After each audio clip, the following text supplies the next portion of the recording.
We are now gearing up for our next session for our motivational speaker of the evening. I would like to call on stage Mr. Manoj Chugh, award-winning transformative leader. Sir, welcome on stage. A huge round of applause to welcome him. Right. Sir loves to stay with the audience. So, sir, the entire hall is yours. Good evening to all of you. How many of you are here for the award, which is up after this session? Lots of guys here for the awards, right? Fantastic, awesome. First of all, I want to congratulate Professor for a fantastic session. The most I was able to get to in my career was, and Dr. Day will agree with me, is try and solve triple integrals, Now we need to get to yet another level. If we have to, as you said, match up to a lowly professor.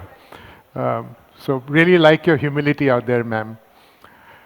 I'm going to talk this evening about leadership and what it means in this age of disruptive sustainability. How many of us here really believe that the world is changing and our life is changing and our businesses are changing? Everyone is with me. Everyone thinks that things are changing. How many of us are doing something about it? And I think that's where really the question, boils down to.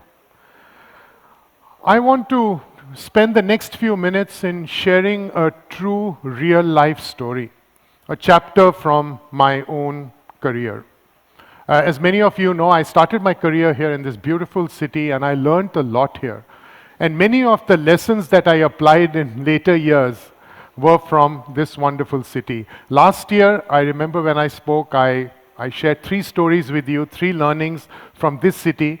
And I'm now going to share with you that when I moved from Kolkata to Delhi, and I had the opportunity several years later to work for a networking technology company, it was very exciting to see how the world was changing, and we had a massive wave of disruption which was occurring at that point in time.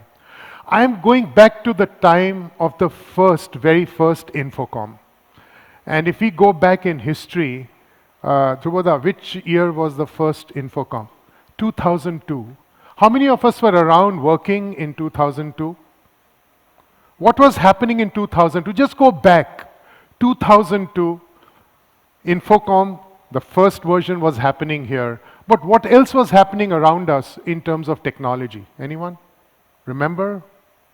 2000, 2001, 2002. Sir?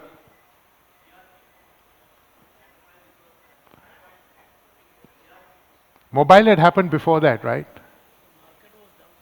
Market was down. There was the tech wreck. But what was very important was the internet. You guys remember? Evolution of internet. That was a very big disruption that was occurring at that point in time when the first INFOCOM happened. And now when we are sitting here 23 years later, we are seeing yet another disruption, and that is AI. So let's go back to internet and let's see what are the lessons and what we can pick from there and then apply here. So I very distinctly remember the internet. I was in the networking industry at that point in time. And we thought that we're going to change the world. Today, of course, because of social media, the hype is a lot bigger than then. Because that time there was no internet. And just as the way people are drawing curves in terms of growth and numbers and so on, and last 2 days we've been talking about it, isn't it? Everyone and anyone who's spoken about AI, has anyone told you that AI is not going to grow substantially over the next few years? Anyone? Any speaker told you to ignore AI? Did anyone tell you to ignore? No one. Everyone said that there is going to be a huge future, you better wake up and you better embrace and you better do something about it. It was exactly the same at that point in time when we were at the early cusp of the internet. So imagine if your job is to make sure that everyone in this country embraces the internet. How exciting would that job be? Exciting job? That's a job. Go and be the evangelist and make sure that you, like the plumber, can go and connect everyone to the internet. And that's what we guys were mandated to do. So as we started running our business, we found that the demand was significantly higher than supply, which is what you would imagine. And things were very good for 12 or 15 months, and 15 months later, one fine day as we were looking at our business forecast, we found a blip. We found that the forecasts were dipping. What did we think? Oh, this is just an aberration. Everyone wants the internet. Everyone's talking about the internet, so how the hell can the forecast go down? Second week, the forecast went down further. I turned around and said, oh, it's just one of those things. These things happen. You can just ignore them. It is like if your blood pressure's gone up for a few weeks, you don't really worry about it, though you should. And you just hope that things will get back to normal. The third week, the forecast went down, was when the alarm bells started ringing. And we said, let's go and figure out why is it that with internet being such a big disruptor, we are not finding adoption. Something must be going wrong somewhere. And as we started diving deep, we found that one of the major customer segments, telecommunication service providers, they were actually not picking up the gear to the extent that we expected them to. Now that's surprising. We knew that the whole world will see value in internet, then why is it that service providers are not finding subscribers who are willing to come in and sign up for the service? But that was the reality. Service providers started telling us, please take the gear back. Customers don't want this stuff. And then you go and look at all the pundits and what are they saying? Oh, internet is the future. Internet is going to change everything. It is the most disruptive thing that's happening here. This is the biggest thing that's going to happen in your lifetime. I think some of us are blessed that we are seeing AI, yet another big thing, a bigger thing in front of us. So if you're running the business, what are you going to think? My God, the axe is going to fall.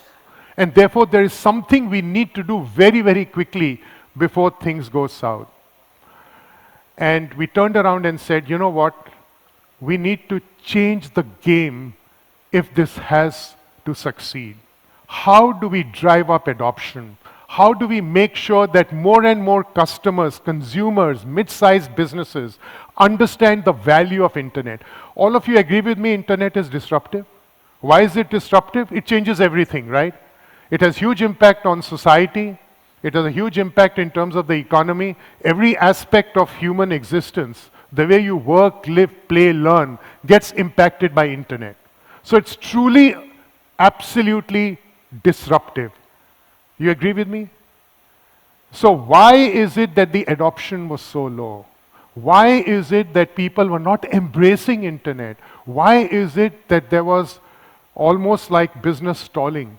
And this was not just happening in India, it was happening in different parts of the world. And therefore, we had the tech wreck in 2002. So as we deciphered, we recognized that we needed to change and do things differently. And I think that's where the resilience of leadership comes in. There are two things that you can do. Hope and pray that the situation will change and just keep doing your best. Or you turn the problem on its head. We realized a few things. We realized that internet was still very much a phenomenon which was restricted to the few large cities in India, 4 or 5 cities. And we said, if we really want this to take off, we need to go to the next 100 cities. Now, if you want to go to the next 100 cities and you are 23 years before the current time, the first thing that any leadership team will tell you is, don't take additional budgets, right? No additional budgets, no additional headcount. So that means that you have to do things in a different fashion, but you're not going to get additional money. How do you do this? The only way you can do it, and that's what leadership has to do, is to get everyone on board and get them to see the future and tell them that, look, if you think that internet is going to change the world, help us to reach out to more cities and more towns. So the same team said we're going to reach out to 100 towns and cities in the country. The only challenge was logistics. Even if you reach out to those countries, to those little towns and cities, who is the person who is going to be your evangelist there? Who's going to deliver? Who's going to install? Who's going to support? Who's going to sustain? Who is going to architect? Where is the talent? It might surprise you to know that when you looked at top tier networking talent in India, at the absolute top tier, you know how many engineers this country had? Take a guess, anyone? How many top tier networking engineers did India have at that time? 10. You're talking about talent? You're talking about talent? 10 engineers. You got 10 top tier networking engineers in the country, and you want to drive internet adoption to tens and thousands of enterprises in hundreds of cities, and you need to do that in double quick time. How do you do it? That's the problem statement. So we did what industry is not well known for doing, that is partnering with academia. I think that's where Professor's point is also coming. Hey guys, if anyone can come and help. So of course today you got vehicles, right? You set up a company, you did all this, nothing of that sort, right? I mean, academic institutions never thought in those terms. So we went to academic institutions and we started telling them, look, internet is a big opportunity, start teaching networking, we'll give you the course material, we will train the trainer. And what do you think a lot of institutes said? Snake oil, forget it. Right? We don't have the faculty to spare to get trained, etc., etc. So 100 institutions agreed. They said, we are going to jump both legs in this along with you. And we will help create talent in this country. Do you know that today India has the largest number of networking engineers in the world? So there is a big tipping point that can happen. But as a leadership team, when a problem is facing you that there is no demand and there's all kinds of issues that are happening, how do you pivot your models? How do you get your teams to work together? How do you create the ecosystem so that then you can make sure that when there is a very large disruption that is happening, you can seize the opportunity and you can create a very vibrant environment for society as a whole. All of us were very happy when we were able to work from home during COVID, yes. All of us were very happy that our kids could go to school, get educated, yes. All of us were happy we could watch movies. How many of you really, thought that how did this happen? How many of us did DR drills as corporates, assuming 100% people will operate from home? Anyone here? Did a DR drill where you said, oh, you know what, 100% of my employees are going to work from home, and I'm going to do the drill. That means I'm going to tell everyone next 5 days, don't come to office, you're going to work all from home, and we're going to do the drill. Pre-COVID, how many organizations did that? We did our drills for DR, right? BC and DR, business continuity, we did the drills. But how many of us did the drill, assuming that everyone's going to work from home? Nobody. But yet when COVID happened, did you all work from home or not? Were you successful or not? Did you have enough bandwidth or not? Yes or no? Absolutely you were. That means that the fundamental seeds that were sown in terms of driving network infrastructure in this country succeeded. And it would not have succeeded had the efforts not been put in to go right at the grassroots level, build the talent, build the capability, go to every nook and cranny of this country, create specialist roles and jobs. Do you know they never existed? And so when there is disruption which occurs like the one that we are having now in AI, new jobs and new roles open up. And we saw all of that happening in front of us. So what are my lessons? My lessons on resilient leadership in the era of sustainable disruption are a few lessons which I'd like to summarize for your benefit. The first is purpose. You have to look at the big picture. So if it is AI, look at the big picture. This is here to stay. And therefore, there are going to be short-term hiccups, issues, challenges when you take use cases, when you try and implement in your organizations. Those challenges will occur, but don't get deterred. Don't turn around and say, oh, this is not working for me, so maybe I don't want to go and pursue it. So your purpose is important. Look at the big picture, remain focused on the big picture. There will be hurdles on the way. The second message I have is in terms of speed and adaptability. You have to move quickly. When I speak to lots of people, lots of CIOs, and I ask them, okay guys, are you doing something in AI? Everyone raises their hand, yes.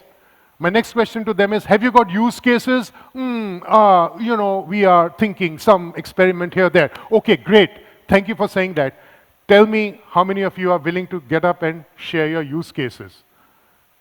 What is the value that you're driving, etc. And you suddenly find a lot of silence. Don't be afraid. It's okay. Experiment.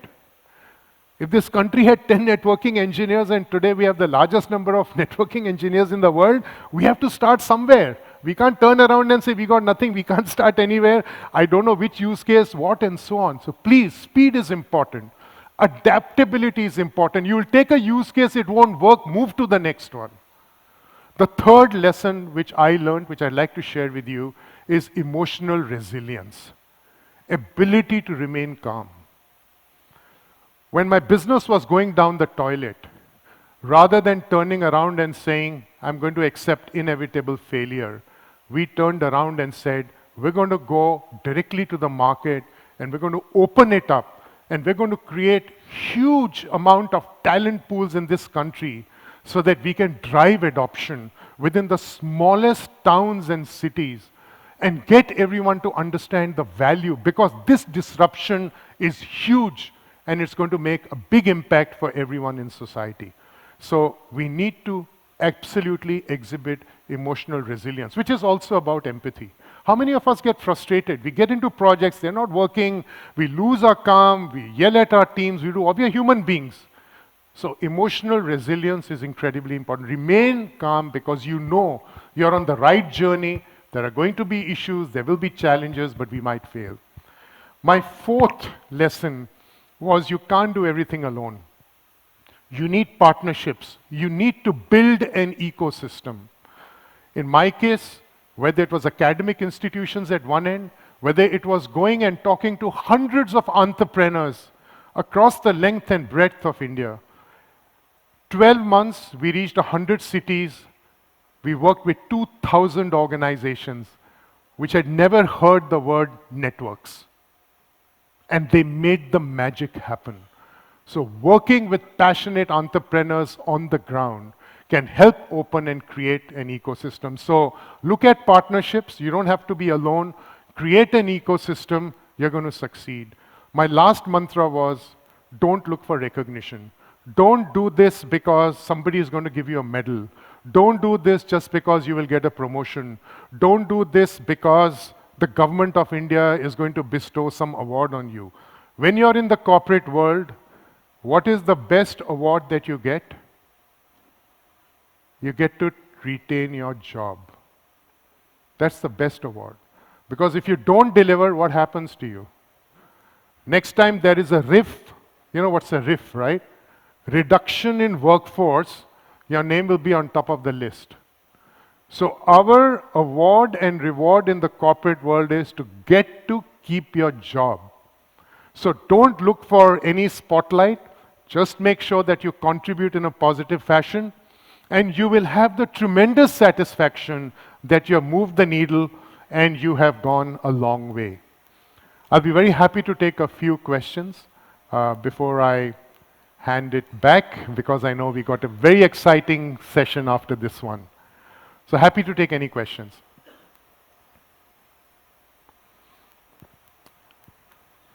Yes, ma'am. Just a curiosity question. So the next session is on the CIO recognition session, right? And you said the CXO should not look for any recognition. Yeah, if you don't get an award, then what, No, but then it's an anti-sentiment. So, I mean, you do care a little bit about it. about awards. No, I'm saying you shouldn't do something because you want an award. That's all I'm saying. Because That's all. There's a goal, you know. In academia, we do things not to be recognized, but when we get recognized, we feel happy. You know, of course, that's human nature. But I think in the corporate world, our message is you make sure that you deliver, you perform, and particularly given the fact that in the age of disruption that we are seeing today, here and now, it is important that we seize the opportunity, and if we are able to deliver greater good for the greater number, that's really our award. That's really the message, which is the same happiness, I think, which academicians get when their students do incredibly well. I think there's no bigger award for you than that. Like you said, here's my team. If you can leverage these guys to do something good, that's much more greater happiness for you than anything else. It is, absolutely. But you know, in the corporate world, you need to keep saying it. With professors, it's different, right? You know that. That's innately, that's why you have chosen that profession. But not in the corporate world, right? We choose our professions for different reasons. Yeah, happy to take a question if anyone would like to ask one.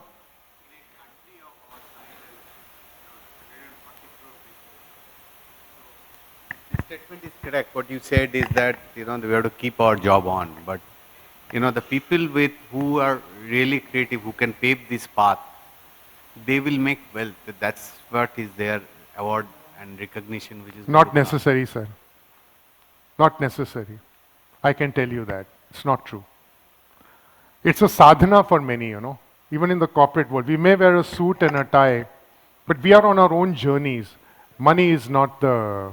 Wealth is not in terms of, you said reward and recognition. No. Wealth is not in terms of money. Wealth is, I'm only trying to say that if people are not getting recognized, if people are not aspiring for that, everybody will look for to get something in life.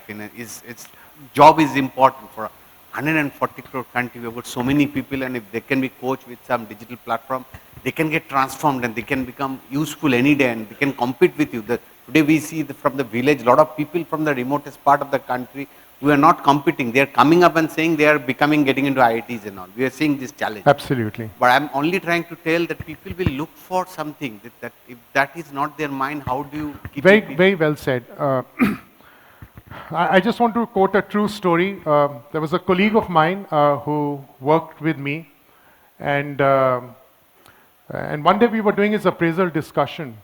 And during the discussion, I asked him, what is it that motivates you?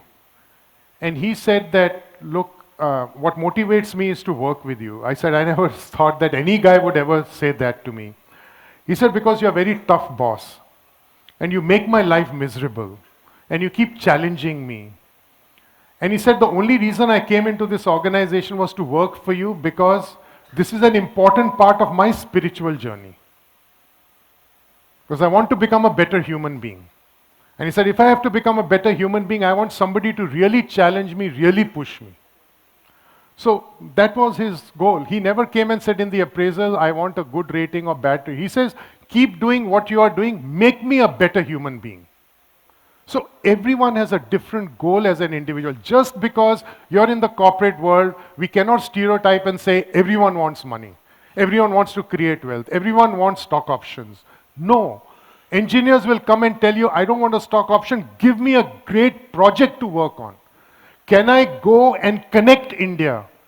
That is the motivation. And that's the motivation. Same team was able to help this country create thousands of engineers, thousands of entrepreneurs with no additional funding, with no additional headcount, with no recognition, because they felt that this disruption will have a huge impact on the common person in this country. That is the reward.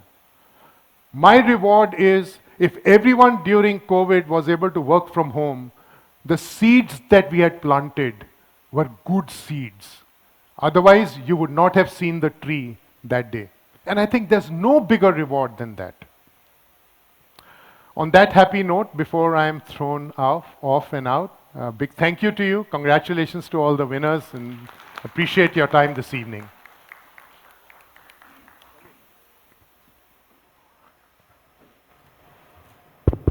Sir, you would definitely not be thrown out. In fact, I was going to say, could we hear more? Thank you so much for that wonderful session. Sir, if I could have you on stage, I would like to request Mr. Shuman Banerjee, CHRO ABP Private Limited, to felicitate you. A huge round of applause for that wonderful session.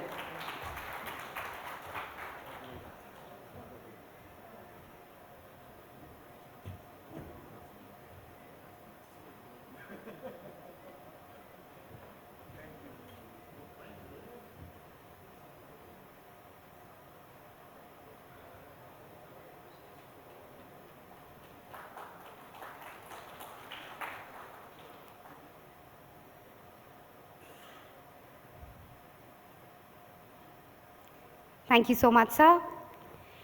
While we now do the setup for the CIO Awards, the most anticipated awards for this evening, we are going to break for 10 minutes for some tea and coffee, and we'll see you all back in the main hall in another 10 to 15 minutes, and it's going to be a wonderful evening, followed by live musical entertainment after that. Thank you so much.